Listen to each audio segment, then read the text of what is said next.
برحمتك أبدا وتجاري لا إله إلا الله. د الله پاک نه یره پکار ده. مونږ مسلمانان مونږ ډیر زیات گمراهۍ سایډ ته روانو. په خانه کعبه کې چې کم واقعیت شوي دي نو دا زمونږ مسلمانانو دپاره یو لوی غټ سبق دی. کم واقعیت پکې شوي دي په خپله تاسو ته سایډ کې ویډیو ښکاري. هر یو کس موبایل نیولی خانه کعبې نه ویډیو کوي.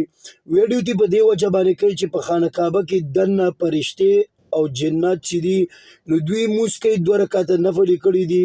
ډېر په خوږ اواز باندې هغه مونځ ویلی دی، تلاوت یې کړی دی.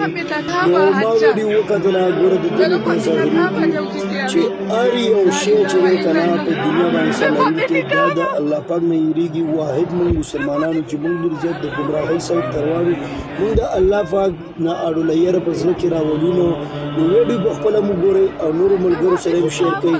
کله چې دوی د 2 رکعته لمونځ په خانه کعبه کې دننه وکړو او دوی بیا دننه خانه کعبې ته لاړل ور کولاو کړو، دا مطلب دی کېدای شي چې څوک پکې نو په خانه کعبه کې هېڅوک هم نه و. لمونځ پکې جناتو او فرشتو وکړو او چې کله مونځ ختم شو نو د هغې نه بعد چې کله بیا د خانه کعبې دروازه کولاو شوله نو دننه پکې سم و.